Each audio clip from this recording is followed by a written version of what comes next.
আইএসএলের দ্বিতীয় লেগের খেলা চলছে। সুপার সিক্সটা এখনও ঠিকমতো নিশ্চিত হয়নি। লড়াইটা চলছে, পাশাপাশি লড়াই চলছে সোনার বুটের জন্য।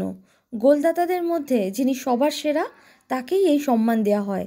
এই তালিকাতেও পয়েন্টস টেবিলের মতো টক্কর চলছে ওড়িশা এফসি এবং মোহনবাগান সুপার জায়ান্টসের মধ্যে।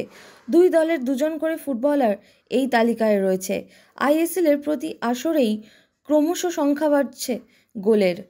এই মরশুমে আইএসএলে যারা সোনার বুটের দৌড়ে আছেন তারা হলেন Roy Krishna, Dimitrios Diamantakos, Jason Cummings, Dimitri Petratos, Diego Mauricio. এই তালিকায় প্রথমেই রয়েছেন রয় কৃষ্ণা। তিনি এই বছর আইএসএলে 18 ম্যাচে 12টি গোল করেন। সার্জিও লোবেরার তিনি এখন সবচেয়ে বড় ভরসা। গত বছর 17 জুলাই বেঙ্গালুরু এফসি থেকে ওড়িশা এফসিতে যোগ দিয়েছিলেন তিনি। বেঙ্গালুরুর আগে রয় কৃষ্ণা খেলেছেন মোহনবাগানে।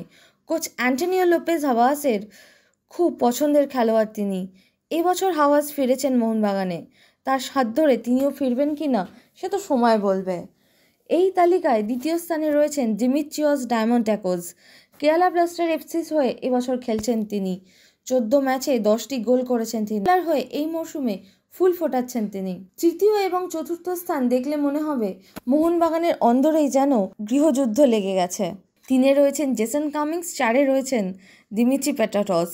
দুজনেই 15 ম্যাচে 8টি করে গোল পেয়েছেন। কে কাকে এখন ছাপিয়ে যায় সেটাই এখন দেখার। পঞ্চম স্থানে রয়েছেন দিয়াগো মরিসিও, 17টি ম্যাচে 7টি গোল।